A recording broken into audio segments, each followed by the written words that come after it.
Ew, they're soft and squishy and they look like boogers and you can do whatever you want with them because they're stretchy.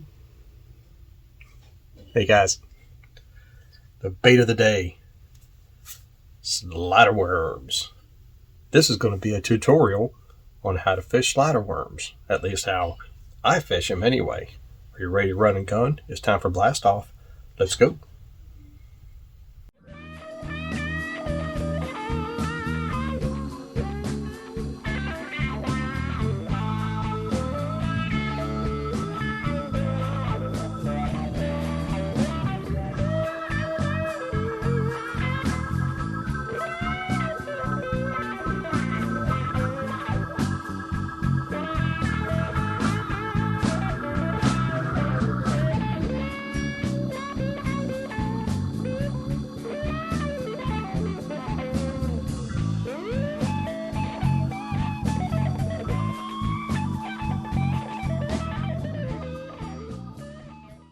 Hey guys, Todd here. Welcome back to Bassin 101.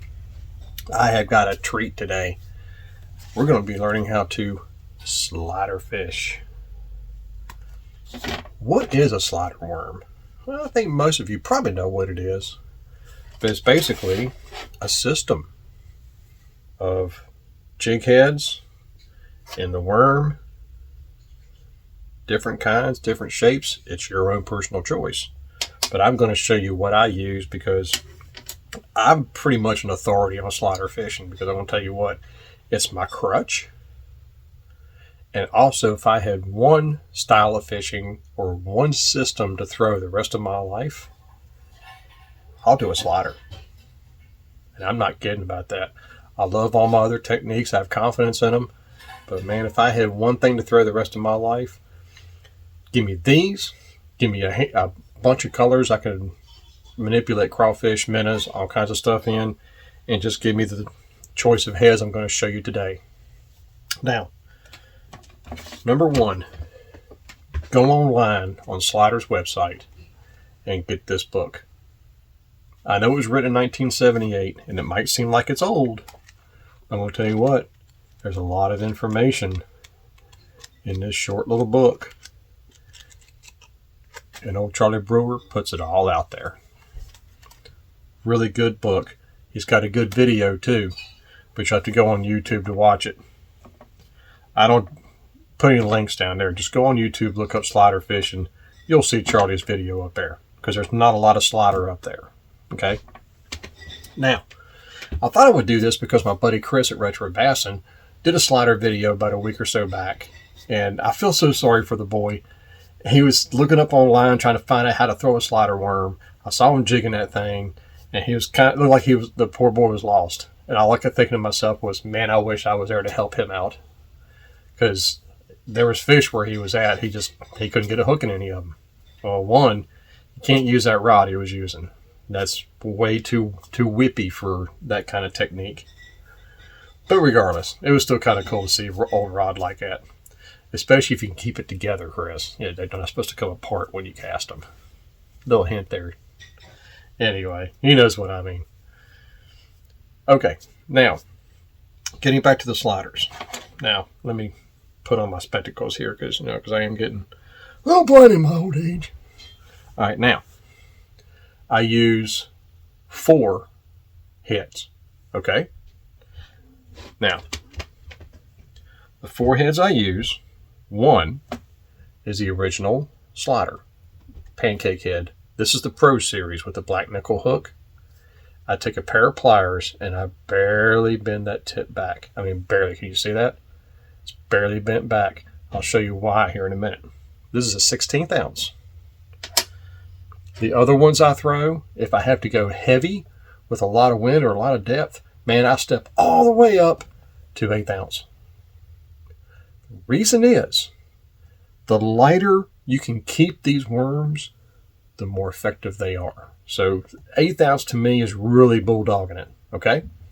I don't like to get that heavy if I can avoid it. I really don't. If I have to get heavier because of a little bit of wind or there's some current or I'm fishing 10, 15 feet deep, I will go to a 16th ounce. Now, these are what they call the classic spiders. And this is my favorite head. This is my 99.9% of the time heads. But the 16th ounce is when I want to go a little deeper, or there's a little bit of wind, I'll go to a 16th. But my workhorse is a hand-carved 32nd ounce. And what that really is, it's a 16th that's been trimmed down. That's really all it is. You just take a pair of wire cutters or a pair of nippers, and you just take the bottom off, take a little off the sides. I kind of smooth it up just a little bit with a file. I take a Sharpie and a little bit of super glue and seal that dude in. You see that right there? All sealed in. This is my workhorse. Now, what I do with these hooks, they're okay out of the box with a round bend hook. What my problem has always been, one, it's hard to get the worm to stay straight on the hook. But number two, my main problem with it, I can't keep fish hooked. I hook them and they come off. I hook them and they come off. So what I did, I have taken these and I have bent them into kind of like an EWG. See that? Very much like an EWG. I flattened the back a little bit just so I can get the point to go down, and it's in parallel with this shoulder right here on all of these. And I'm going to tell you what, guys, I haven't lost a fish since. That was the deal. And I'll tell you why. Let me show you how to rig this. Let me get an old green pumpkin standby here. Now, pay attention to your shoulder. And something else I want to emphasize heavily on these slider worms. You think because there's a paddle tail right here that you want to rig it flat just like that so it rides just like this in the water. No. Charlie designed it like this. Straight up and down like you would the back fin of a fish, tail fin. So since these are molded, you're going to have a seam on both sides of that worm. Well, that seam is going to run down along the sides of this tail.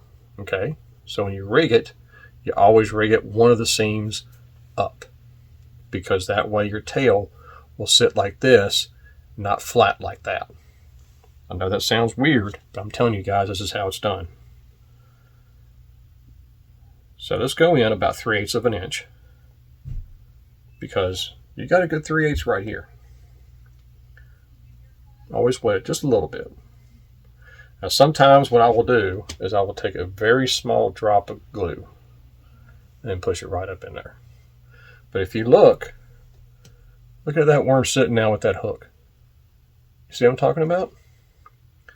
So basically what you do is you just rig it up like you would, say, an EWG hook. You come straight through the worm, straight through the top, just like that. You push it up, and you skin hook it, and there is you a straight worm. And all they have to do is barely, boop, and there's that hook. Now, if I'm fishing open water, I'll throw it just like that. No problem. But if I'm fishing cover, I will definitely bury that hook. Now, that's on all three of them, okay? This is my number one rigging on the slider worm. All right, the other head is a 16th ounce pancake that you can also trim, okay, if you want it to be lighter. Now, the way that everybody rigs this thing, I even saw a guy that they were using a trick worm on this, and I was like, dude, come on, man. Give it a break. They rig it like this. You know, straight back on a hook just like that. And I'm like, man, you're ruining the whole entire purpose of that, of the way it's designed. It's supposed to be just like that on the hook. Now you're probably thinking, how do you get there? There's two ways. The first way actually is a tool. And I made a wooden dowel with a hole in it, and I put one of my wife's larger sewing needles on there. And I basically take line, which I am going to take off of my beautiful Team Daiwa X 103 HVA Issue Butte. But I got 15-pound line on here just to make it easy to see. Okay. Thread this on here. Just like that. You only need a few inches coming out the top of it. Remember, I said seam to seam. Okay. To keep that tail flat, just like this. Come back about a 1/4 inch. Punch it through. And there's your line. And then what you do is you take this section of it right here and you tie it to the head. Now let me show you another way that you don't have to worry about having a tool to lose. Tell you how much of a slow learner I am. It took me a while to see this, and I was like, oh, that's the easy way of doing it. First thing I'm going to do, again, is seam to seam. I want to come back about a 1/4 inch. I want to tear this poor worm up. And just go to the bend right there, because it's going to come right back off. Take your loop. I just formed a loop. And I'm going to grab the barb. See that? So I can't pull it up. Pull the worm right over it. Now I can take the loop back off the barb. And there you go. Same thing. So let me tie this little simple knot on here just for demonstration purposes. I'm not going to worry about wowing you with knot skills. But this is for demonstration purposes. I'm not even going to clip the tag end off of it. So I have it tied on. I'll slide the worm down right over the knot. See that? See how it hangs? Now, rig this like you would anything else. Come straight through it. Now if I'm fishing open water, I'll throw it just like that. See how the tail's flat? Sideways? If I am fishing cover, all I have to do is push that worm up a little bit. Skin hook it, and I'm ready to go.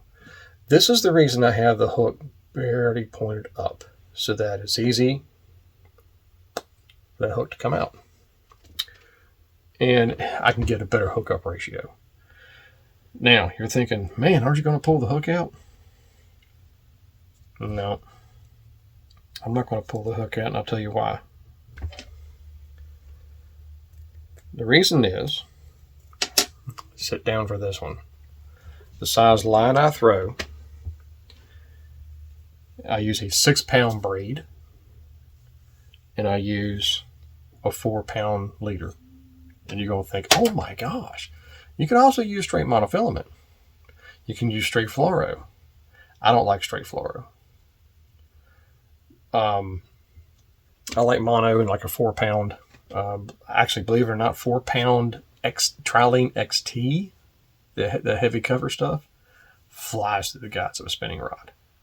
6-pound, you're pushing it. Other than that, don't throw it. Just throw XL. So, let me get out my little system here. 6-pound braid, I use a gray, the Daiwa J braid, because it's super soft, super slick. I use a unit-to-unit knot because FG knot does not work on these small lines. And I usually use about 15 foot of a leader because this is mostly a clear water technique, stained water as well. But I prefer the fluorocarbon. I use the 100% green Trilene fluorocarbon. This is a 2500 size reel. This is a Daiwa Legalis. This rod I'm currently building. That's why there's no guides. Hey. This is a mud hole series rod. I will have to put the name down here. The name escapes me right now. But they're about $120. It is a came 6'6". I cut it down to 6 foot. because it had the dimensions I wanted. So I ordered a 6.5 foot. Cut down to 6 foot Tennessee handle. And I like the reel up here because I hold it right here. And I like my index finger on the blank. This blank weighs 0.9 ounces. You want to talk about light? This is light. This is the Elite Series. Mudhole Elite Series. So I won't put that down there. But this is a very well balanced outfit. If you're the kind of person that holds your rod like this between the two middle fingers, you're actually at a disadvantage. One, you can't get your finger up here. But two, you're making that rod heavier. See that? You're making the rod heavier. If you hold it here, look at that. It's balanced and it's so much lighter. And like I said, I like to put my finger there. This rod is an extra fast light. It has good backbone. Loads up really well. See that? And it has an extremely fast tip. Also has a very thin tip. See how thin that tip is? It's only a 4.0. Awesome rod. Great harmonics. It's just beautiful. This isn't even glued on here yet, I don't think. Actually, it might be glued on. I can't remember. It's been a while since I threw this together. I believe this is glued on here though. Yeah, I can't move it. It's glued on here, so I'm good there. Graphite reel seats. And I'll always put just a little bit of tape here and a little bit of tape here on the fronts, just to keep them from moving, but they're pretty sturdy as they are now. This is the rod I use. Now, first things first, guys, before I go any further, I want to apologize I don't have any live footage. A lot of you guys know I have a torn rotator cuff. And I'm left-handed at casting, and it's just really hard to cast. It's getting better, and I hope next month or two I can get out there.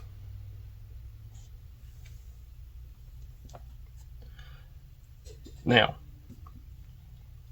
worm colors. Gosh, you can use any color you want. Doesn't matter. To simplify things, as of right now, I'm kind of putting my box together. I'm kind of like with you guys. I'm putting a box together myself too. So try and get all this stuff together. 3 colors. You can see there's different shadings. You got green pumpkin. This is natural pro blue and motor oil. And those are 3 colors I chose. No metal flakes. Not that metal flake doesn't work. I've caught my share of them on metal flake too. Just about every color I have, actually every color I do have in slider worms, I've caught bass off of them. Okay? I'm just trying to stay natural with these 3 colors. Now, of course, with the motor oil doesn't do it very well, but green pumpkin takes a dip really well. So chartreuse on the tail, orange, whatever you want to throw on there. This has got a little bit of chartreuse still left on it. You can see it. So this has actually been dipped about a year ago in chartreuse. You think they can't catch big fish? I don't know if you've noticed in this video, I've been posting pictures and videos of what I've caught on slider worms. The last 5 bass that I've caught on a slider worm is in 2 trips. One was in a river, one was in a highland reservoir, very deep water right off the bank. In 2 trips, I had 5 bass at 19 pounds on a 4-pound test, and all but 1 came out of a brush pile. It can be done. Charlie talks in his book about leading fish like a dog on a leash. I tell you what, that works. I mean, if you're sitting there and you're working the brush, and all of a sudden you feel a bass hit, put pressure on him, just a little pressure, and start leading him out of the tree. He'll go with you, because when they hit a slider, they don't move. They just hit that slider and sit there. Sometimes they'll swim off with it, but if you start putting pressure on that mouth, he'll go with that pressure. Just about every single time. And I'll lead him out. Now, you don't tear the seat off your boat to set the hook.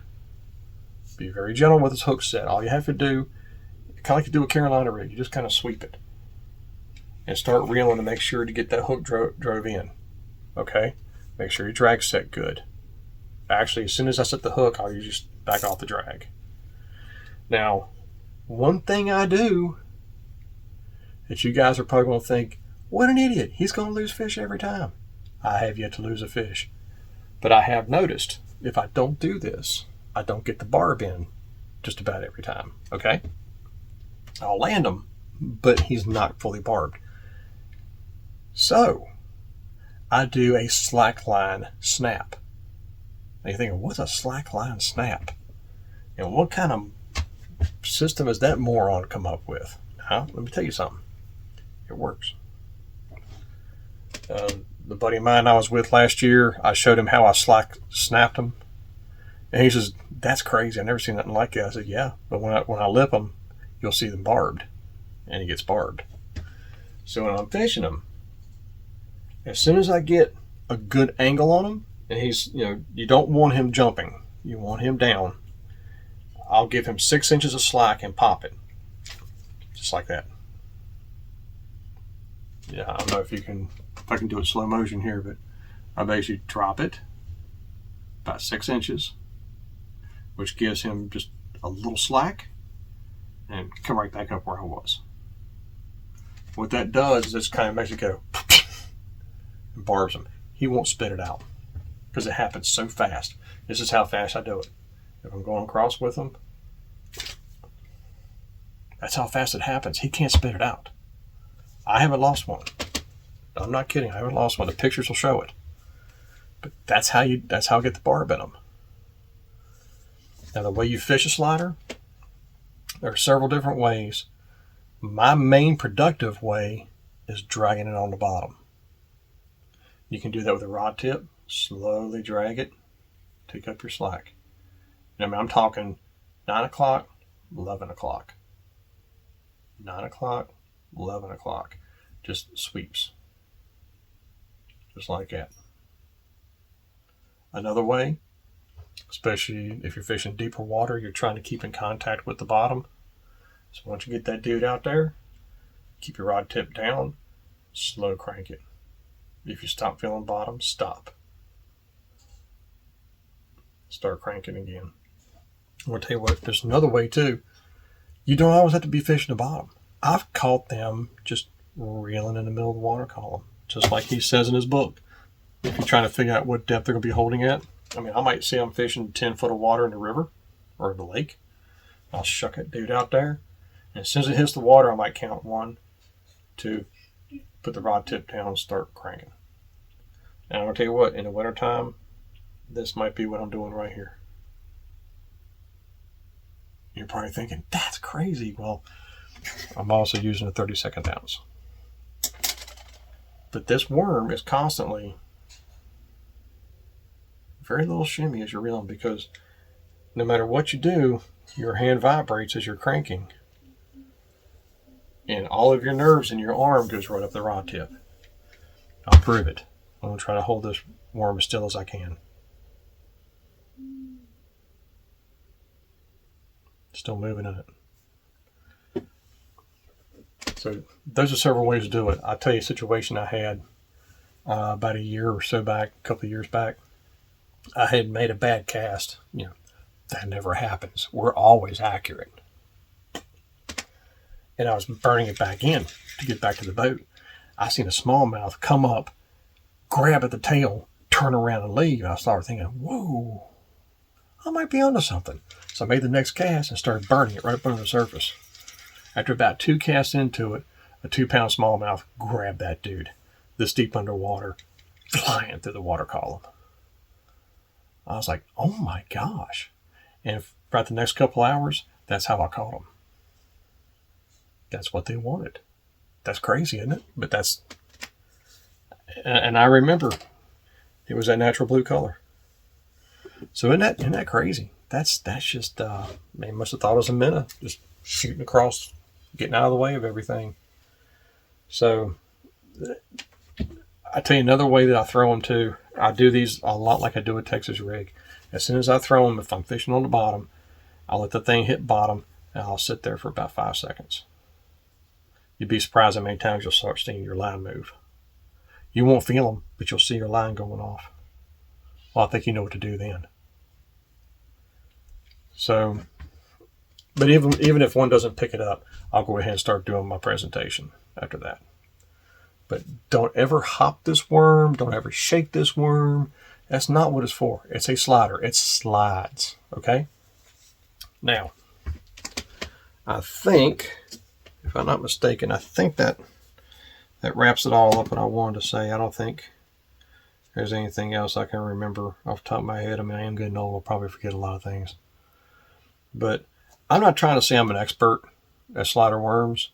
But I want to tell you what, I consider myself an authority on slider worms because that's my crutch. That's my go-to bait. I've lost count how many times I've gone out fishing and all I took was my slider rod. And you know what? I never think about something else. Man, I should have brought some spinner baits, or man, I should have brought.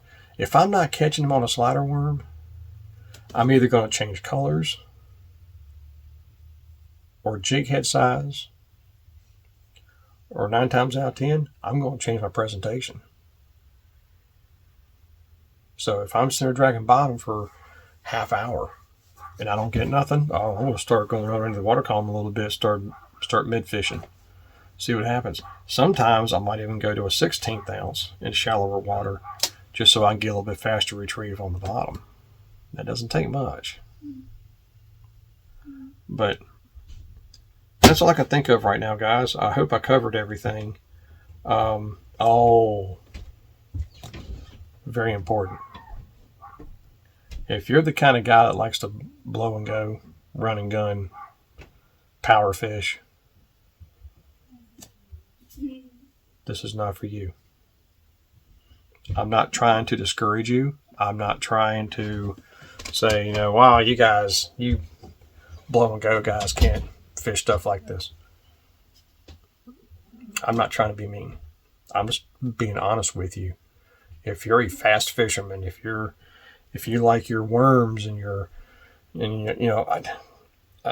shaky heads, I consider power fishing. Ned rigs is almost power fishing compared to this. Drop shotting is absolutely power fishing because you're very fast at that. Nico fishing, all these new stuff that's out there. Swim bait, all this stuff's power fishing. Okay, crankbait, spinner baits, all that kind of stuff. This is not. This is a system, and you cannot use other 4-inch worms with these heads because I have never caught a fish except for these. Charlie designed that worm, that particular size right there. I know a man's jelly worm is the same size to it. There's also robo worms. There's flip tail that Johnny makes. There's other kind of stuff too. It's out there. That. And also, guys, as I did with the sluggos, boil them about 30 seconds. Because a lot of times you get them out of the package, they're a little kinked. They're little. Boil them, and they will. Not only will you be able to set a better hook, and they don't tear up any more than normally would. But boiling them will get them super soft, just like that. Boil. See that? That's beautiful. So that's all I have, guys, that I can think of. In all seriousness. But again, if you're a slow fisherman, if you like to sit there and soak a worm, do everything else, this is your system. Okay, for finesse fishing, because it is a completely different deal. I can remember that trip to the Highland Reservoir last year with a buddy of mine. He was watching me. He says, "There's no way I can do that," because he's a power fisherman. Well, he got his dad on the phone. They were talking back and forth, and he says, "Todd's over here up here fishing a slider worm in the front deck." He says, "He's fishing what?" I said, "He's fishing a slider worm." He said, "Caught a 4-pounder right off the bat." And he says, "That boy's got a lot more patience than I got," because he's a power fisherman too. And so when we got back to the house, dropping the boat off, his dad was even telling me, he's like, "I just don't see how you throw those things." He says, that to me just takes forever. I'm like, yeah, isn't it great? That's just my style of fishing. So it's not made for everybody. But then again, what they throw is not made for me. So it equals out. It equals out. Anyway, that's all I got, guys. Just want to throw that out there to you. I hope you learned something with it. Like I said, I do apologize. I want to get some live footage of me throwing this so you can get a little bit better idea of it. Hopefully, in the next few months, I can do that if this thing heals up for me. Otherwise, enjoy the pictures I've been showing during the video, because they were some great catches. They really were, and some big ones. You know. So anyway, until next time, guys, may the Father bless you and keep you in Yeshua's name. As always, tight lines. Fish on.